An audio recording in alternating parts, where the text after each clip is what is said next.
The movie reviewed in this episode is rated R. Listener discretion is advised.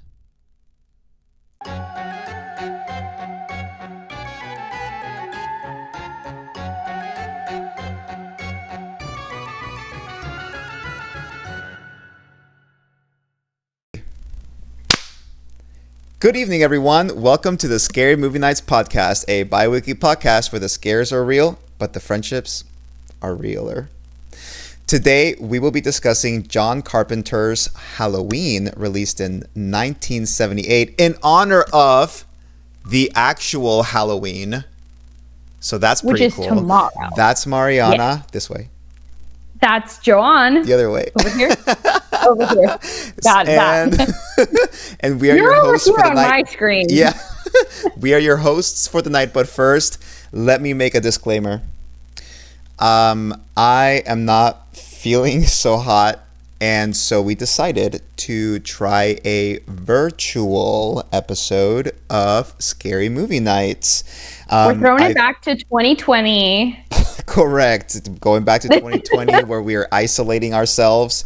To be fair though, I feel sick. So if, I didn't want to get Mar sick, I didn't want to get Logan sick. And if my energy seems a little lower on this episode, I'm going to try to pep it up. I'm going to try to pep it up. I'm going to be making up for it. So I'm going to be really extra this episode. Exactly. So Joan can rest. Exactly. Thank you, Mariana. So I'm just going to up the annoying. Up the energy. I'm going to be equally as annoying, just with less energy. Yeah. So, but Mariana, let me ask you, what had you escaping the asylum? Ooh, let me. I have been hanging out with lots of friends recently. So, this week, I saw two former coworkers turned friends who I haven't seen in a long time. So, I'm here for making the time to see people and invest in your community, that kind of thing. So, I had lunch with my friend Miranda, shout out Miranda, and then today I had lunch with my friend Hannah, shout out Hannah. And we just had a really nice time and caught up and just nice conversation, good food, nice time. What about you, Joan? What has you escaping from the asylum? What had me escaping from the asylum is honestly the fact that I got sick over the weekend, because I hate getting sick during the week. I feel like it throws everything off. And today is my, this is going to sound so stupid, but today's my rest day from the gym, from working out. So I was like, great, I can skip the gym today. It's really just my rest day and rest for real. And then tomorrow, I feel like I'll be back at it tomorrow. You know what I'm saying? Yeah. The only thing that has me crashing out just a little bit is I had a concert tonight for L'Impératrice, the Empress. It's a French band. So, I don't think they make it to Houston very often. So I don't think I'm going to be going to that. And then I'm going to see how I'm feeling tomorrow, because my school was having a chili cook-off that I was going to volunteer for. But if I'm still not feeling super hot, I might not actually go. Yeah, that'll do it. But I'm glad that I have the weekend to rest and I can be back at it on Monday. Back to my old shenanigans. Indeed. Yeah. Oh my God, wait, can I add another one? Yeah. I got a job! Period. Queen. Oh my God. Yes. About damn time. I got a job. I'm really excited about it. I'm not going to say where, but I'm employed. Sort of official. I got the official letter, and I have to do a bunch of stuff, and I have to bring them paperwork. And nice. Once that's done, I'll get on that, and I'll start making money again. Yeah, I'll sign my soul away. Yeah, I'm so excited. I'm so excited to finally have a job. That's awesome. Good for you. I'm proud of you. Happy for you. But enough about that. Let's murder some babysitters for Halloween 1978. Yeah. It's not part of the title, but it's the... By the way, I do want to say I love how John Carpenter puts his name before all of his movies. I'm here for it. I love that. It's not on the poster for this one, but on the thing, it's John Carpenter's yes. The Thing. But when this movie starts up, when the title sequence comes in, it says John Carpenter's Halloween. Yeah. And I'm like, you know what? Good for you. I love it. I made this. It's his IP. I'm the one. And he should take credit. Exactly, period. Also, I'll talk about it more later, but he only made $10,000. Really? It made so much money. That is what he got paid for directing, writing, and the score, like all of it. And then he did get some money from like any. Well, I forgot. I'll talk about it later. But so he got like 10% of the revenue is what he got. Oh, okay. As well, but only, which I'm sure was a good amount because the film did great for its small budget. Yes, so, it did. Yeah. Okay, great. Well, listener, we are going to jump into our no spoiler section. So if you have not watched the movie at this point, this is safe to listen to if you don't want to be spoiled. So Mar, take it away. You got it. Okay, here we go. So I have a very brief synopsis. Halloween 1978 is a horror slasher film that follows sanitarium patient Michael Myers as he follows a local babysitter and her friends with intent to kill.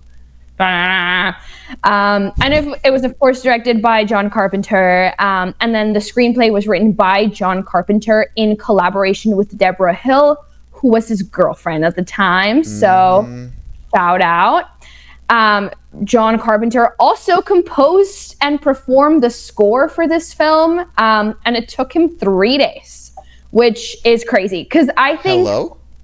Right? That's crazy. 3 days to to compose and record the entire score for the film. He locked in. He did. He skipped lunch. He was like, they're paying me $10,000. Like, I'm going to do it really well. Or maybe it was one of those things where it just like came together really nicely. But, you know, for the films that we talk about, usually the score is the thing that I pay the least attention to. It's just not something that I am trained to do. I'm not like a musical person. I don't really understand music theory or anything, but that was one thing that really stood out to me in this film was the score, and it really made the movie for me, I think. The score is awesome. Honestly, the way I watched this movie, do you know what Joe Bob Briggs is? The Last Drive-In with Joe Bob Briggs? No. Okay, no. So The Last Drive-In with Joe Bob Briggs is this show where this guy, Joe Bob Briggs, shows a scary movie and then like interjects at certain periods to include some trivia, which is actually a really cool format. If you're a horror lover, highly recommend. His stuff is on Shudder. So I watched this movie on Shudder because it was free, but only if you watch the Joe Bob Briggs version. So he like interjected with some trivia. I actually have some stuff that like he said that I thought was super interesting, and according to him, the score for this movie is like John Carpenter even admitted that it wasn't super original. There were a lot of throwbacks to different scary movies of like earlier times, and that's kind of like how he composed it. And then so like it took him 3 days, but it wasn't like all original like from his brain. There was a lot of like he wasn't like reinventing the wheel. Right. Also, I think it's interesting that is how you watched it, because it's not on a lot of platforms. So I ended up watching it for free on this thing called like Zumo, which is like 100% free. It just had 1,000 ads. Yes, a million ads. Actually, my Google TV app suggested I use Plex to watch it because that's free. Yeah, that was on there also, but that was just the one I pulled up first, and I was gonna watch it on my laptop, and then I saw that my TV does have the app, so I was like, okay, great. But I think it did affect my viewing experience to have so many ads. And I think because we talked about it a little bit, but I was like, the movie felt really slow. It might have been the fact that I watched like 1,000 commercials. Yeah, because honestly, it's not that long of a movie. No, it's not. So, I can see how ads would like take away from your viewing pleasure, if you will. Yeah. But anyway, just that was a really cool point about the score. I wanted to add that in there a little bit. Nice. Yeah, that's really cool. Yeah. He writes scores like regularly, I think, right? Like that's a thing he does, which I really like when directors kind of I don't think take control is the right word, but I like it when they're like involved in many aspects of like the film that they're making. I don't know. I feel like everything feels like very like cohesive, and like as far as the production goes for this movie, like they reached out to him and they were like, The Exorcist had come out, major hit, and they were like, we want something like The Exorcist. And they specifically told him like, hey, we want you to direct a movie about like a psychotic killer killing a babysitter. And John Carpenter was like, okay, I'll do it, but I want like total creative freedom to do whatever I want. He brought his girlfriend on. Nice. Shout out. That's kind of awesome. Like, I always think like if I were to do any like creative project like that, like I'm definitely gonna have Logan cameos, like for sure. Like yes. Something. He's gonna be like in the background. Absolutely. Like Stan Lee type beat, but it's Logan Martin. Man, honestly, maybe I shouldn't say his last name. Just like the sheer amount of stuff that it goes into a movie, like I could not imagine doing it without some help. It might as well be like your ride or die. Do you know if they ever got married? Like, is that his like wife? It just said girlfriend, so I'm not sure, but that might be worth. Let me see. Quick. I did find out that his girlfriend, Deborah Hill, at the time, I don't know if it's his wife or whatever, but she ended up being like a big time producer. So like this is one of the first things she produced, I think, and then she grew in fame. And a lot of people. Okay, I know of 2, maybe 3, including John Carpenter, whose careers exploded partly because of the success of Halloween. Yeah. So that was really interesting to me. So I don't think they got married, but let me pull up her Wikipedia. Okay, no, it doesn't show, but I don't think that they got married. It just says like even after the relationship ended, they continued to work together. Because she also was the producer for this film. Yeah. So she produced Halloween, and she co-wrote it. Okay. Yeah, he was paid $10,000 for everything. I feel like also if you're only gonna get paid $10,000, like I get to put my name in front of it. Period. It's period. Like, yeah, like I will direct and write. Did he write this? He did, right? He wrote it. Yeah, he wrote it with Deborah Hill. Deborah, yeah. Okay, so I'm write and directed, and if you're gonna pay me that much money, my name's gonna go in front of it. I just love that he does that. You know, he's so real. He's so real for that. I agree. I think we should do that. Like we should, at the beginning of the podcast, it should say like Mar and Joanne's Scary Movie Nights podcast. Yeah. Directed, produced, edited, written. We should add a credit. Okay, he and Deborah Hill, so John Carpenter and Deborah Hill wrote this screenplay in 10 days. And Hill kind of worked on a lot of the female dialogue. She, had been a babysitter herself when she was younger. So they really wrote this pretty quickly, and it had a really small budget. So actually, like the mask that is used in the film, it was like a $2 mask that they got from like the store. Yeah. It was a Captain Kirk mask that they just took and made it look weird. They like painted it like bluish white, and it worked. They actually also had like another alternative mask, which was kind of very clown-like. And they kind of tested that, but they weren't super into that look. I really like what they went with. It's like simplicity, like it's very simple, but effective. Yeah, I agree. Like, I wonder if the clown mask he wears at the very beginning, when he's a kid, I wonder if that's kind of like a back to that. Maybe. That'd be kind of cool. Yeah, that is cool. I didn't even make that connection. Thank you, Joanne. Yeah. Even when sick, you're still the gears are still turning.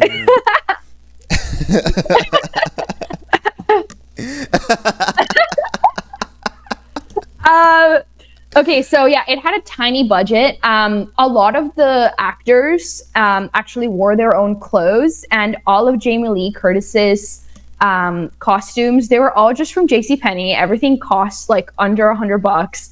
So just super, very like collaborative. A lot of the actors, like cast and crew, they would like help move things around during filming. So it really was like a very like collaborative space. And I think I do have it written down, but it was filmed in 20 days over a 4-week period. Wow. In May of 1978. Yeah. So it was pretty quickly done. But yeah, it was like a collaborative effort. I didn't really read anything about what it's like directing or working for John Carpenter as a director, even when we did The Thing. But I would imagine that this would be like really fun to do, like working on a project, like an indie little film I just think it'd be fun. Like my friends and I, when we were in high school, we would do the 48-hour film festival. Oh my God, the infamous Mar acting debut. Maybe We need to watch that. Maybe someday. I've starred in at least 3 short films. And by short, they're like She 5 has minutes. credits to her name. Yeah, I do have credits to my name. They are all horror. But yeah, my best friend Alex, like she wanted to direct stuff, and we made some cool stuff. And I remember spending like maybe 30 minutes in this really hot house. It was this really cool house that my friend's mom had. It didn't have any air conditioning, and this was like summer in Houston. So we're filming in this so the house was really neat. It had like all these like crazy knickknacks. Like I want to say there was a skeleton in there, like a real one. Like it was really cool. And I was supposed to be a zombie, and we just spent like 30 minutes trying to get like the correct growl that I needed to have when I was playing Zombie Mar. So Oh yeah, my anyway, God, that's amazing. it was always just so that. fun to do, and like come up with like ideas like, hey, why don't we try this? Like maybe this would work. And yeah, it's always super fun. So I always think about that whenever I think about like them making these films, like even the big budget ones. I'm like, I guess when you're like big budget, maybe you lose some of that, but like the small, like I bet you they had a blast making Creep. Like I bet you they had a blast filming the Blair Witch Project, like just running through the woods. Like honestly, fun. like you like bigger budgets, or obviously like production value sometimes matters. Like look at Sinners, for example. You know what I mean? Like Sinners was incredible. The production value was amazing. Yeah. But there's a certain amount of creativity that you have to bring to low budget films. Yeah. That it's just sort of magical, you know? And I feel like Creep did that really well. Halloween did that really well. Texas Chainsaw Massacre hit the nail on the head. I was just about to bring that up, Yeah, so, you know, those are the kinds of things that, like, sometimes you miss in big box office, like, films. Yeah, and, like, I also just, whenever I watch a movie and then I read about it, like, for the research here, or if I find out about it through some other way, and they talk about how it was made with a small budget, it makes me like the movie more. Like, recently we saw Good Boy, and at the end of the credits of Good Boy, which were super short, because Good Boy was made by like a super small team, and it was made over like several years, because it was just the director and his wife and their dog. And they're at their house, and they're just trying to get this dog to do the right things over the span of 3 years. And the movie was just so different and original. And although there were certain parts that kind of like took me out of it, like there was like a couple CGI things where I was like, but at the end when he explained everything, I was like, who gives a shit? That was amazing. That was like awesome. They made this, like this is a whole movie essentially. Like, and also just imagine having that, like that memory to take with you from like your pet or your, you know, your wife. Like that's awesome. Like that's amazing. So anyway, not me like going on a huge tangent, but yes, this movie had a really small budget. Now, as far as the cast, so we have notably Jamie Lee Curtis, who is a huge household name now. We also have Donald Pleasence as Dr. Loomis. And so they were like the really big names in this film, and especially Jamie Lee Curtis. It was a really big deal for her to be in this because she is a Scream Queen Nepo baby. Her mother having starred in Psycho, which is just super, super cool. And I read that whenever she was cast for this film, she wasn't sure that she was right for the part because she was so different from the character. She was like, you know, I was a cheerleader and I was like popular and all that stuff. And, you know, and in the movie, she was a nerd. In the movie, she's a freaking nerd. But she doesn't do anything, and she just, I loved her. Like, I thought she was cute, you know? I could relate to her too. And I also like loved the way she was with those kids. Like, she was so like, she seemed so chill as a babysitter. Yeah, so what movie was she watching? She was watching The Thing. But like the original, like pre-John Carpenter. Yeah, so I thought that was so really cool. That's a freaking Easter egg. Did you catch that? I did not, actually. Yeah, they were watching The Thing, and I was like, that's so funny that he put The Thing. It's probably one of his favorite movies or something, you know? Like, he probably loved that. And I like his take on. Actually, I think I would want to watch the original, but I really like The Thing is one of my favorites. Oh my actually. God, I that's love that awesome. movie. It's a great Yeah. film. I loved it. John Carpenter's, yeah. Yeah. Yeah, I love that. I also love that she, like, it wasn't like the parents set up any of those activities. Like, she leaves her house with that pumpkin to carve with that child. Like, what kind of babysitter does that? Like, that implies that she invested her own money to buy a pumpkin Correct. to carve with this little boy. Crazy. Yep. Crazy. She's a teacher at heart. She's She's got a lesson sweetie. plans for those kids. And every once in a while, she just shows a movie. Because Yeah, because you know what? They children didn't really were know watching about The Thing the today. screen time. Kind of crazy to watch The Thing with those little children, actually, now real. that I think about it. Okay, some miscellaneous details here. So there is no Haddonfield, Illinois, but there is a Haddonfield, New Jersey, and that is where Deborah Hill grew up. So that was like a little nod to, you know, her hometown. Also, allegedly, Laurie Strode, so she's like our main character, played by Jamie Lee Curtis. She's allegedly named after one of John Carpenter's ex-girlfriends. Which, like, okay, cool. That's kind of a compliment because she, like, lives and all that stuff. Like, I wouldn't be mad were I John Carpenter's ex. Correct. She's Michael a Myers final was girl after all. Yes. Michael Myers was he was named after a producer that, so the guy that originally reached out to John Carpenter to make this film, he was friends with this English producer called Michael Myers, which is, I would take offense if someone named psychotic killer after Not me. I'd be like, Feel free to name a psycho killer after Go me. on, That'd be so freaking cool. Yep. sanitarium patient murderer. Yep. Also in the film, they pay like homage to Alfred Hitchcock. So they have two characters' names. So there's Tommy Doyle. He's named after Lieutenant Detective Thomas Doyle from Rear Window. Have you seen that one? No, I've never seen. I haven't seen any Alfred Hitchcock films except for Psycho. To be honest, that's the only. Okay, film I've seen. I recently watched Rear Window because I was on the same boat. Like I watched Psycho, but that was it. Hold on, I have to plug my laptop in. Okay, so I watched Rear Window, and it was good. It was. I mean, I think I have to always force myself to watch like the older movies from like a different lens because they're just a little bit different from like the newer films, which are like the entertainment is like more in your face. And I think Rear Window is definitely like a lot slower because it's literally about this guy who's like he's like a photographer and he's injured and so he can't leave his house. So he's just watching his neighbors from his rear window. Yeah. And that's the whole movie. Yeah, I can see how that's a little bit of a slow burn. Yeah. Yeah. That's the whole movie. It's pretty interesting because then he like witnesses what he thinks it's a murder, and he kind of starts like low key investigating it. So it's interesting, but it kind of sounds like the woman across the house in the window, and then the Kristen Bell satire, the woman across the street from the girl in the window in the street, from the house across the street in the window.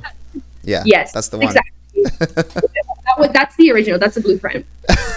Okay. Yes. So that's the first homage to Hitchcock. Is Tommy Doyle after Lieutenant Doyle from Rear Window, and then we have Dr. Loomis, and his name was derived from Sam Loomis from Psycho, and he was the boyfriend of Marion Crane, who was played by Janet Leigh, who is the mom of Jamie Lee Curtis. And so, like I mentioned earlier, Jamie Lee, she's a scream queen. Everything is connected. I know, it's all connected. Everyone in Hollywood also, I'm assuming that Scream, Billy Loomis, that character was probably named after Dr. Loomis. Yes, for sure. Yeah, they had Scream specifically had like lots of little little nods to the other. And in Scream, they are watching Halloween. Yeah. Whenever they're like explaining the rules of horror, and they're waiting to see Jamie Lee Curtis's boobs. Yes, which they see. I guess that was like Halloween too, right? I suppose. I remember them because Halloween she does not expose. You remember the boobs? Her boobs. Oh. But like I specifically remember them putting it on so they could watch this scene, and that's just so teenage boy from the 90s coded. Like ready to huh? Like they're just like waiting to we didn't get it. Yeah. Jamie Lee Curtis was paid $8,000 for her role in this film. So pretty good, like almost as much as the director, although, John Carpenter did get like, some of the what did I call it earlier? He got some of the revenue. He got a percentage of the revenue from the film. So I don't know if she got anything. No, like are those different? So I guess what they made from like screening the film, I would imagine or suppose. Okay, the stabbing sound effect that we hear in the film, if they're stabbing, no spoilers, but also it's actually a knife on a watermelon, which I think is kind of interesting. Watermelons in lots of horror stuff, apparently, because last time we recorded, we were talking about Fear Street, where they put a watermelon through the bread slicer. And it worked. Yep, and it did work. So I guess watermelons are the closest representation to human flesh. Yeah. Shout out to watermelons for their contributions to horror. Thank you, watermelon. We don't know where we would be without you. We don't know. Certainly not here. Now, for this film, there was a lot of discussion as far as like the themes of the film. And so you have like danger versus like sexuality, which is something that John Carpenter and Deborah said, like, hey, this wasn't intentional. Like, we didn't really like intend for this to be a cautionary tale about virginity, because I mean, it happens that the survivor is the only virgin in her friend group and everyone else dies, but they were just like, no, it just happens. These kids were so focused on getting laid that they weren't really paying attention to their surroundings, whereas Lori is just kind of on her own and she's babysitting. Like, I feel like whenever I'm taking care of someone else, I'm like, hyper vigilant, looking around. Actually, and I'm listening. It's really interesting you mentioned that, because I think it was John Carpenter that said in an interview that it's not about having sex. Like, the act of having sex isn't what marks them for doom, if you will. It's about not being aware of your surroundings and not paying attention. And I actually made a list of times when people were not paying attention. I remembered this interview, and I made a list. So maybe during the spoiler section, I'll go down the list and be like, I noticed these people not paying attention. But yeah, like there are so many times where she's like walking around with her friends. It's like full daylight, and she's like, "Who's that?" Yeah. And you're like, "Who?" And her friend's like, "Huh? What? You're crazy." Gaslight, gatekeeper, girl boss. Yeah, literally, girl boss. Yeah. So all the friends that are killed are sexually active. Of course, Lori is not. The whole babysitting thing is, to a lot of them, an opportunity to bring their boyfriends over and have sex, while Lori, who is a virgin, she's more like just like super like demure, and she's just like mindful, and she's taking care of these kids, and she does take on this like very like motherly role, which is kind of weird, because if you're a mother, you're not a virgin. Dude, but she's I did not think about that, about the girls doing babysitting just so they could get laid. I was like, dang, these girls are hustling. Like, they're awesome. Like, they're working for their money and all that. They're also like, whenever her friends get killed, they're like having sex in like the house owner's bed. Like, that's crazy. God. In 2025, this would never happen, because people have like nanny cams and ring cams and all that stuff. Yeah, so like, true. You can't. It's not as easy to like sneak your boyfriend in, but like. Also, according to certain statistics, Gen Z is having less sex than previous generations. Well, yep. Take it laid. No, I think there's more to it, because they're also like the loneliest generation, I think. Yeah, it's sad, which is ironic, because they have so much access to social media and like technology. Yeah. But you know, they need to get outside and touch grass. Touch grass, girl. Touch grass, and then I'm not gonna say it. Touch grass and nothing else, because abstinence is key. Because abstinence is the only way. Now, as far as themes, we also have Michael sort of as a representation of evil, and then I'll talk a little bit more about that once we get into the no spoiler section, because this part definitely spoils the whole movie.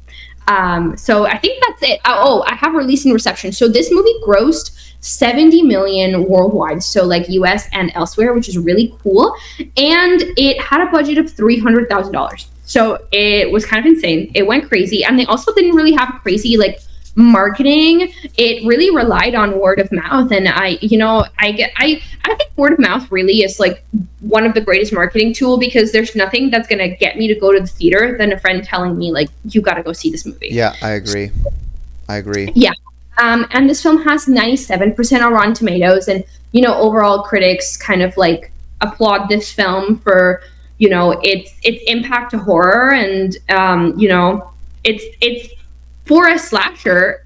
It's not super bloody though. Now that I'm It's thinking not. about it, That's actually like, one of my complaints, is that it should have been bloodier. It's already rated R. And it's not that I like gore that much. It's just there's like no blood. There's there's that. like when he okay, this is the very beginning. So when he kills his sister, it's like the opening scene. You literally don't even see her anything. There's no blood, and the only blood you can see, there's not any blood on him, and he's like stabbing his sister. There's no blood on him. There's like a little bit of blood on the knife, and I was like, Yeah. And there's like a tiny smear of blood on her, and we do get to see boobs there. But yeah, I think that kind of took me out of it. Like, there's a couple other Yeah. stuff that was in the film that maybe I'll talk about in the spoiler section that I was like, that's not what would happen. And I think partially is because I have seen movies. you have? Yeah. But you know, because I've seen the modern horror films, like, you know, I think my what do you call Your it? My gore- tolerance Your for tolerance. gore is really high. And I feel like, you know, from watching all these things, I have an idea of like what things supposedly are going to look like, or like, oh, if someone is stabbed, there should be a lot of blood kind of thing. Whereas in this film, people are stabbed, not a lot of blood, but maybe audiences at the time wouldn't have been seeing these crazy gory things, or maybe they would have. I don't know. The 70s were crazy, so. But yes, I think that was one of my complaints. All right, let's jam on, everybody. Next section is the spoiler section. So if you have watched this movie or don't care about getting it spoiled, then you can listen on. By the way, happy Halloween Eve, everybody, because this episode will be releasing on the 30th, which is pretty cool. Which is also the 1 year anniversary of the podcast. Correct. Yes. This is exciting. So this is first episode came out. We had like our little episode 0 that came out. Yep. The 27th. It was like a week before, maybe. Yeah, it was before, and then Exorcist, our first episode, came out on Halloween. So hey. It worked out pretty well. Yeah. So very exciting. We can maybe talk about that a little bit later, or maybe we can make like an episode 0.1 or something. That'd be kind of. Oh yeah. Point 0. 0.0. 0.1. 0.0. Yeah. Okay, so spoiler section. Let me give you the list of when the people were not paying attention, because I was like, hello, like, y'all need to pay attention to what's happening around you. For example, towards the beginning, when Michael Myers escaped the asylum, the nurse isn't like noticing him like standing outside of her car, and she like gets totally surprised by him. Crazy. Girl, nobody noticed Mike outside the window. Like when Laurie was in class, she like looked out the window, and it's like there he is. No one noticed except for her friend. And it's like fully daylight, like super bright outside, and this dude is just out there like hello, and no one thinks to. I mean, I guess maybe it's Halloween, so like he's wearing a mask. It's not a big deal, but like she's the only one who sees him and like feels uneasy. You know, she's the only one who's really paying attention. Nobody her friend Annie not noticing Mike by the hedge. She's just like messing with something in her purse or something, and he's standing like right in front of them, and Laurie was like not 5 feet away. Laurie's like, hello, like, do you not see this person? And she was like, oh, he wants to talk, making a joke out of it.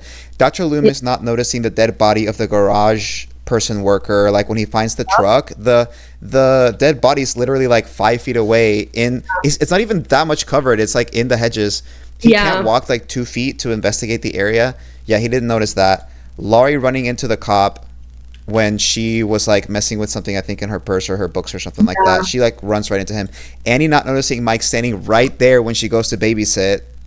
Like when she goes to babysit, he's literally standing right outside like the window or something, and she doesn't notice him. The dog barking.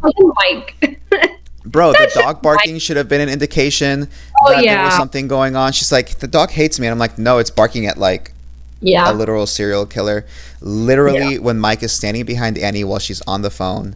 And then nobody answering their doors, even when Laurie is running around screaming. Like, girl, I know it's Halloween, but damn, check it out. Like, crazy. Also, I feel like there was a weird amount of like doors that weren't locked, and then other doors that were locked for some reason. Yeah. Like, why is the laundry room so protected? It's for the plot.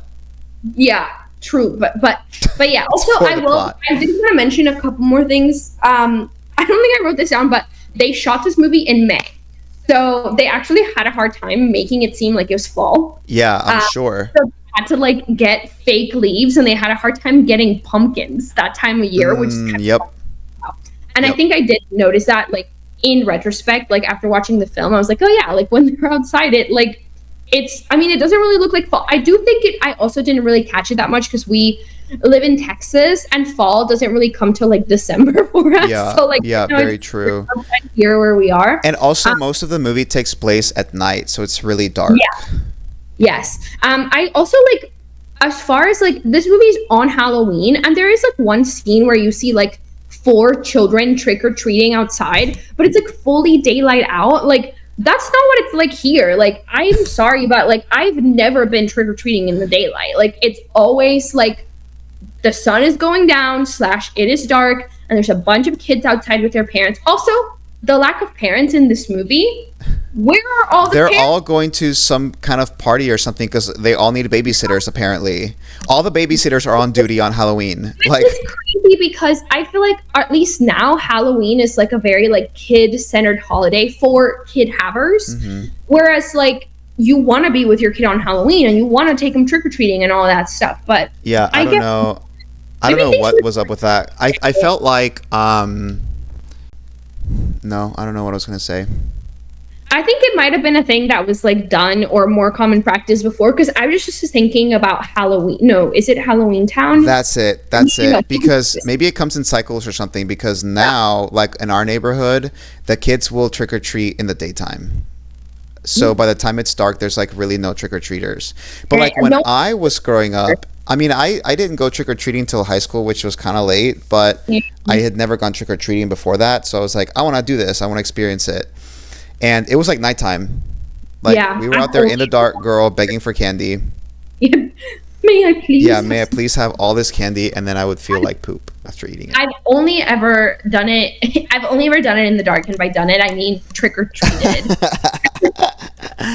And yeah, so that was just a little bit weird, but I was thinking about, it's Hocus Pocus. In Hocus Pocus, like, a lot of the parents are gone at this like huge Halloween party taking place in the town, so like all the kids are just running around on their own. So I think maybe this is just, you know, a product of the time. But I was like, I always went trick-or-treating at night, and I remember fighting my mom because I didn't want to wear a sweater over my Halloween costume. And what is happening here? Yeah. But also, I don't know if now is a good time, but I do want to talk about the Halloween cinematic universe. Let's do it. Because there are a lot of how many Halloween movies do you think there are before I start? So many. Franchise. 13. I guess. Okay, let me count. There are, let's see. I'm going to count and then we'll see. 1, 2, 3, 4, 5, 6, 7, 8, 9, 10, 11, 12, 13, Joanne. Are there 13? Holy, there are 13. I think there's also, so smart. There is a video game potentially, but I just pulled up the franchise.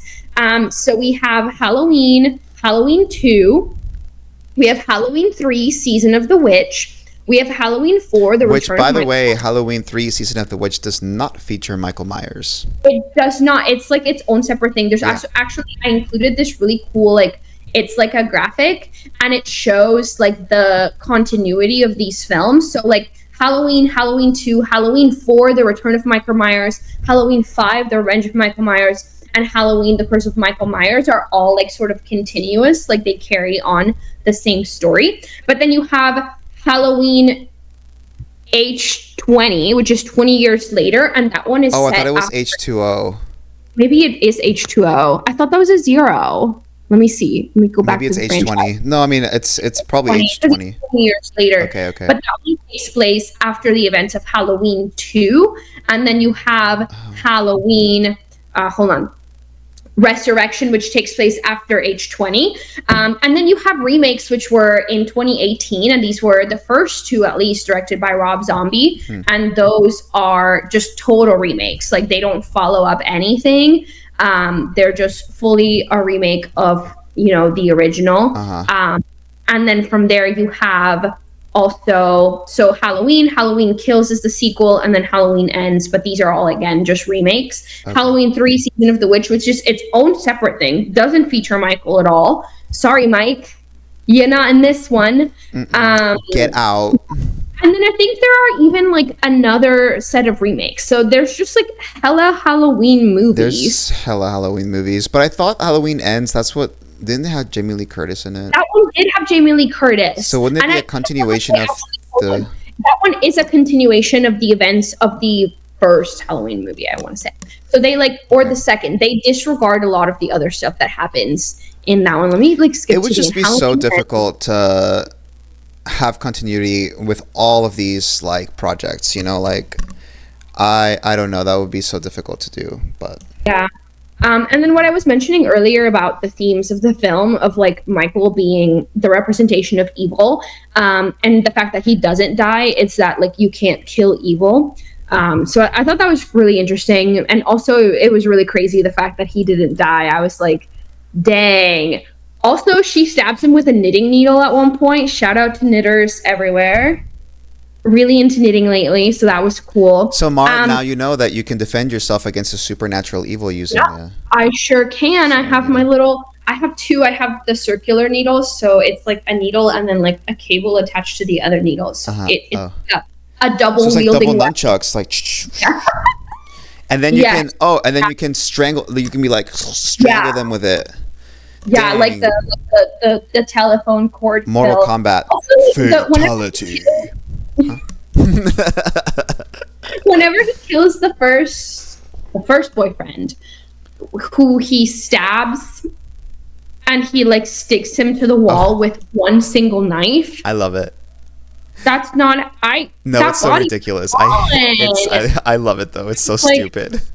And he just kind of looks at him and is he just moves on. It's crazy. Yeah. I also read that there really wasn't any direction for the person who played Michael Myers. He just was there. He just needed to look like there wasn't anything behind those eyes, and I think he nailed it. Yep. Truly. Yep. One thing I thought was really funny was that the little girl Lindsay. Yeah. Girl, she was locked in on that movie. She never moved. Annie was always like, Lindsay, get the dog. Lindsay, get the dog. He's barking. Lindsay, go get this. Lindsay, go get that. Lindsay, help me out of this laundry room. And Lindsay was fully locked into that movie. She never moved once. I feel that. When I'm hyper-focused on something, please do not talk to me. I will not respond. I think it's also crazy that at one point she takes Lindsay to another house to be babysat there. If I were Lindsay's parents, I'd be pissed. So she can hook up with her boyfriend, bro. So crazy. Crazy. Crazy. It's a different time and era. Yeah, one really cool fact that I got from Joe Bob was Donald Pleasence was actually a prisoner of war during World War II. Isn't that interesting? So his plane apparently was shot down over France by the Germans, taken as a prisoner of war, and then he was tortured by the Germans during this time. Yeah. Oh my god. And so then Donald Pleasence, he was big into theater acting, so he was a big theater guy, not necessarily movies, but John Carpenter felt kind of intimidated by him because he had this stage presence. Yeah. And he was apparently kind of big in the theater world, but Donald Pleasence moved, I think he started playing more villains and stuff in movies and whatnot. He was actually in, fun fact, he was in a James Bond film called You Only Live Twice or something like that. Yeah. That's interesting because Michael Myers lives a bunch of times, so you really can't kill that guy. And that's actually something that the little boy, what's his name, Billy, maybe? Tommy? I don't remember.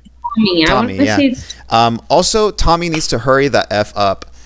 Like Laurie's like screaming and he's like, what do you want? She's like, open the door, open the door. She's like freaking out. And then he's like, I guess, and like takes his sweet ass time down the stairs. He opens the door and she's like, you need to go, you need it. And he was like, what are you talking? I was like, bro, please show some sense of urgency. These children do not care. These children. Also, I feel like for a child that was so scared of the boogeyman, now you're taking your time. Dude. I guess maybe he was sleepy. I was like, if I have just been awoken from my slumber, I'm gonna be a little slow. But if I've been like terrified of the boogeyman this whole time, and all of a sudden my babysitter is screaming, I'm awake. Yeah, so, me too. Period. Survival skills 0, although he survived. A couple of quotes that I thought went particularly hard. Let's do it. One was by Dr. Loomis when he's talking to the sheriff and he says, death has come to your little town, sheriff. You can either ignore it or you can help me to stop it. And I was like, yes. I was like, I love that so much. Like Michael Myers is the personification of like an evil death. Chef's kiss. And it's really, it's really cool because Dr. Loomis, even he says that he's known Michael since he was like 15 years ago or whatever. So I think Michael's probably like 20, in his late 20s. Yeah. And also crazy whenever he was like, I spent a really long time like trying to understand him. And like once I did, I spent the rest of my time making sure he didn't get out. Yep. He's crazy and scary. Yeah. Yeah. And then second quote that I thought was really cool was by Tommy actually. He said, well, you can't kill the boogeyman. And I was like, oh. Foreshadowing. The foreshadowing. I have a question for you. Okay. So in this movie, they obviously like the Myers house. The kids would like dare each other to go in and like, because they thought it was haunted or whatever, right? Yeah.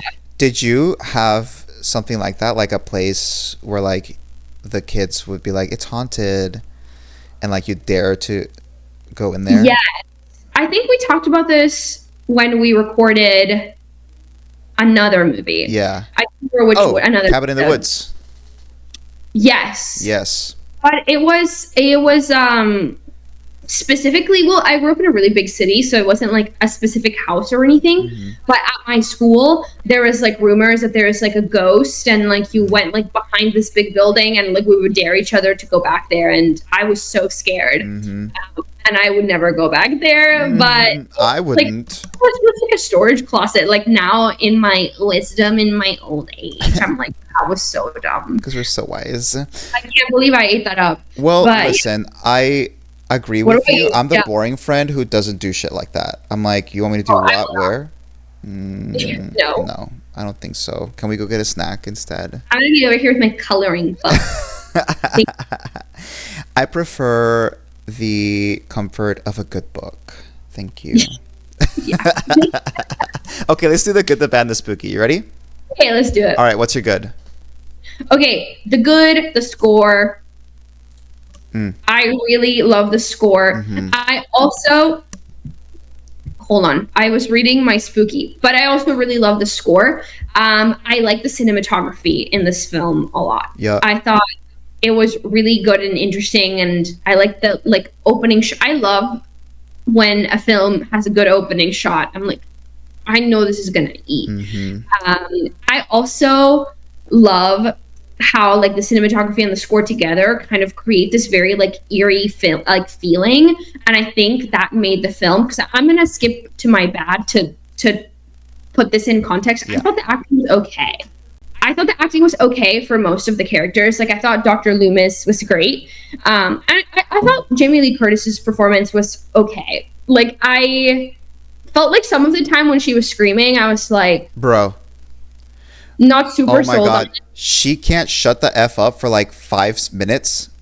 Bro, like you're running away from this guy and she goes into the closet and then she's like, I'm like, he can hear you, bro. Come on, shut up, for real. Yeah. So as far as the acting, I wasn't like super amazed by it. So like it just didn't make me scared. Like I think a lot of the choices and a lot of the things that happened, I was just kind of like a little bit confused, but the score and the cinematography really like captured the eerie feeling. And so it did make me feel like nervous for the characters to see like what was going to happen, especially because there's so many shots of Mike like in the background and stuff. After the first few times we see him in the town on Halloween, I was like always like, is he gonna be there? That's a dark doorway. Is he gonna be there? And so I was always like looking for him. And it really, like, I don't know, it made it really good. And I do think that the kills I thought were okay. I didn't like that the dog died, but again, like I mentioned earlier, I think these kills, I'm watching them when I have already seen movies like this year, like Sinners or Bring Her Back, or like The Substance, which I think was last year, but they're films where the gore is like freaking crazy and like you see some insane stuff. So, having seen those first, and then this was my first time watching Halloween, I was kind of like a little bit underwhelmed. So I think those were like my good and my bad. Okay, you go. Okay. I actually kind of agree with you on some parts of that. So my good, I do like the score. I think the score is actually very good. It does a really great job of just building tension. Yeah. As far as the cinematography goes, love that. I love how dark the movie is because it really like, it's so like mood setting and mysterious, right? Like you don't know where Michael's gonna pop up from. And just to bring a little bit of my spooky in, like there is one scene where he's chasing Laurie, I believe. And she like, I think it's like she feels safe at some point, safe-ish. And there's like just darkness behind her. And all of a sudden you see like the white mask appear. And I was like, John Carpenter, you ate with that. That was amazing. They took that $2 mask and they ran with that. No notes, absolutely no notes. I really love the stalking. It's really good. It builds up the tension really well. Because like the first like 3/4 of the movie, almost maybe 2/3 of the movie, is just Michael like stalking and studying his victims. I thought that was really freaking cool. By the way, that the shot of when Laurie's like looking out the window at Michael, I don't know if John Carpenter originated that shot, but I feel like that shot is like it's like a huge horror film trope, right? Like when she's like at school. Yeah, at school. Like, remember like when like in Hereditary, for example, it's almost reminiscent of that. Yeah, of when she like expels him or whatever. Yeah. It's not a window that he's looking, but it's almost he's looking through like the fence. It's like the same shot. And then no, but in class, like yeah, or in class when he looks at the light, and then it follows as well, even though the ghost is not stationary, it's walking towards her, but she still sees the ghost from the window from the inside. And it's a very interesting like concept, this feeling of unease and danger even when you're supposed to be somewhere safe. Like there's a separation between you two, but there's still this like dangerous interaction. I love that trope of like this thing that's like looming and you can like see it coming. Yes. And that makes it so much scarier. Yeah. For some reason than like not knowing where it is, I think. Yeah. In certain aspects. I love it. Yeah. Yeah. I loved the tombstone over Annie when Laurie finds her. I thought that was incredible. I mean, it was just kind of random, but like it was kind of foreshadowed because like he took the tombstone, and then when Laurie's like chasing, being chased, or she's something, I don't know, something's happening. There's like an action sequence. He has set up the tombstone right over Annie in the bed. Crazy. Also, like amazing. Tombstones are so heavy. I mean, they're just like a big rock. Like how do you bench? How much is he benching? How much are you squatting? Do he got the booty? Squatting. What are your quad measurements? Oh my God, Michael, are you buff? Lifting with his legs, not his. As far as my bad goes, I agree with you that the kills aren't as scary. At least not these days. Maybe back then they were a little spookier, but like. Again, we're seeing this through like a modern lens. Yeah. We didn't even grow up in the 80s, so it's one of those things like, the kills are okay. Could be more creative. Again, could have used more blood, I think. It's already rated R. Might as well put a splash in there. Which is crazy because then you have The Thing, which has some crazy like SFX and like gore. Like Yeah, it's like body horror, right? Like really heavy body horror. To see Halloween the way he did Halloween was very different. I feel like some of the special effects, they could have spent a little more time or money on them. Like, for example, like the guy hanging with just like a knife. That was kind of. I was like, you could have maybe 2 knives. I don't know. When Lori finds her friends that they're all like fucking dead, and she opens the closet and she sees one of them, it's just the actress like cross-eyed, like, or something. It just looked so goofy. Where she like opens a door and like someone comes down from the ceiling, and that was crazy. I was like, I was like, is she gooning? That's crazy. I don't even know what the heck that's. That reminds me of like in The Ring, the American one, when they open the closet door. But like The Ring was done effectively though, because like the effects were really done really. Japanese one. Remember the Japanese one? The Japanese, I remember that. Yeah. This was worse though, for sure. 100%. For sure. And At least they like put a filter over it, and they like put a sound behind it on, you know, the Japanese like Ringu. But you're right. Yes. Yeah. And then the dog dying. What the hell? I mean, I get it. Like the dog is it's dead. A trope. But it sucks. I hate it when dogs die. What's your spooky? My spooky is the score, the lack of parental supervision. Terrifying. Where are the parents? Yet again. Also, your friend telling someone that you like them when you don't really like them. Wait, I thought she did like him though. Did she? But she was like, "No, you cannot tell him this." I think she was more embarrassed. Well, because when they were in the car, she was like, "Oh yeah, don't you want to go out with this guy for prom?" And she was like, "I'd rather go out with Brendan Temmers or whatever." And she was like, "Oh my God, Brendan Temmers!" And then then she tells Brendan about it. Then I will amend my statement. Terrifying, your friend telling someone you like them when you actually like them. No, Mar, because Brandon likes her back. No, but I don't want my friend to tell him. He likes her back. I know. I understand your confidentiality agreement, your NDA that you signed, but now it can be like she's being a wing woman. You know what I'm saying? That's like, true. I like that. If my friend did that and they were like, actually, he's really interested in you, I'd be like, ah, really? Like, I don't know, but I'm just different. Like, I feel like I'd just be so scared that they wouldn't be interested, and then it's so awkward. I would rather yearn on my own and never know. That's just my vibe. All right. I don't know I'm married. You know what? It's your opinions and your feelings are valid. Yo. What's your spooky? So my spooky was that like Michael Myers being set up as a non-human entity, like basically like the embodiment of evil. That was pretty spooky. I actually love that idea. I also love that because it also leaves you guessing because it doesn't explain why he didn't die. Yep. It's just you just know he didn't. Yep. Crazy. I mean, Dr. Loomis straight up shoots the guy and then he's like not there. Also, there's no blood. Yeah. Which again is crazy.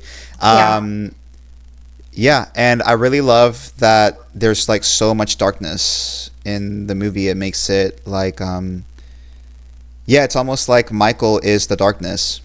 Yeah. I thought that was pretty cool. And also a little bit the breathing was kind of creepy.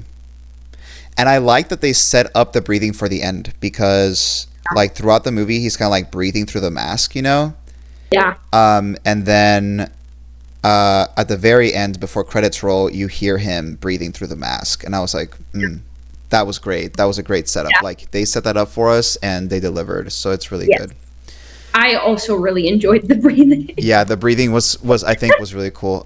Okay, so what would you rate this movie? Let's rate this movie by, because this happens a lot in the movie, how many knives you'd abandon while being chased by a psycho killer. Oh, great one. I would abandon 3 knives out of 5. Okay, nice. I keep the last 2 just, in my belt, just in case, double wield. I love to double wield.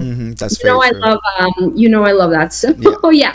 3. What about you? I rate it 4. Okay. 4 knives. I would abandon 4. Yeah, I thought it was like very excellently done. But I'm a big fan of slow burn movies anyway, like mood setting movies. And I think this one particularly did a really good job of that. I think I might have abandoned 3.5 had I not seen this on Zumo with 1,000 ads. And that's on Zumo. And that's on me. Well, I was gonna pay for it. Like I have no problem renting a movie anywhere, YouTube, whatever. Yeah. Paying whatever I needed to pay because I knew we were gonna do this. Yeah. But literally, I couldn't figure out how to do it, and I'm not gonna like get premium subscription to anything because I have beef with subscription services right now. Actually, so I wasn't gonna do that. So anyway, I just that. Okay, so now let's see if Letterboxd agrees with our ratings. In this section, we read hilarious Letterboxd reviews. Mar, you want to go first? Yes, so this is Sierra.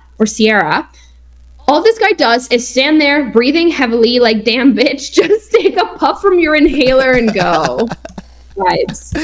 Breathing problems. Heavy breathing. Some people don't like it, but whenever I go to yoga classes, you know, you're supposed to like breathe with movement and like breathe with intention. Yeah. And I breathe loud AF in a yoga class. Like I'm you know what I Damn mean? bitch, take your inhaler. You have an inhaler and I don't take it. Thank you very much. Okay, next. This one's by Lucy, who gave it 4.5. Bitch, why did she drop the knife and leave it next to him twice? Queen. Yeah, queen. She didn't need it. She's just built different. Yeah, she was like, I mean, she lived. She's like, give me a coat hanger. That's my weapon of choice. Virginity. Need the knife. Okay, this is Karsten. Illinois suburbs really are a horror movie. I've never been to Illinois, so I can't argue that. I'm not about to shit on a place I haven't been. Shout out Illinois.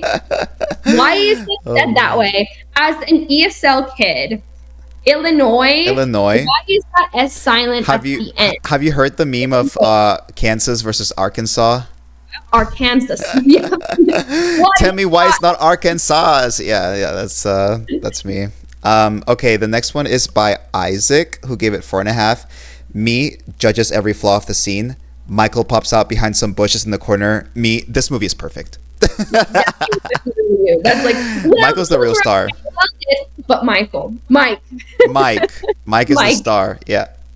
Okay, this last one is Ellie. Every teenage girl in this movie tits out for getting murdered. Literally. Like, girl, put those on. One more thing I want to add. They're babysitting. They're in someone else's house having sex in their bed. And then she's smoking a fucking cigarette in their bed. Yeah. Yeah. Unpopular opinion. Also, I'm pretty sure they were smoking weed at some point in her mom's car. Mom's car. She's gonna smell crazy. Teens, be smarter. If you're gonna do drugs, don't get caught. No, don't do drugs. Okay, don't do drugs. They're bad for you, actually. This one's by Amaya. It's 4 stars. I'd be in my girl's ear like Michael Myers heavy breathing.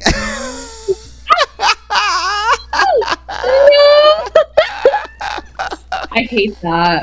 But and that about does it for today. Thank you for joining us. If you enjoyed the podcast, tell your friends about us, and don't forget to like, subscribe, comment, and rate us 5 stars in whatever app or podcast service you use to bring on the spooks. Please follow us on our socials by going to scarymovienights.com or looking us up on any platform. You can also message us through our socials or by sending an email to spooky@scarymovienights.com. Tell us what you think about John Carpenter's original Halloween film. How many knives would you abandon? Be honest. I'm Joan. I'm Mariana. And thanks for joining us for another Scary Movie Night. See you in 2 weeks. Stay spooky. Woo!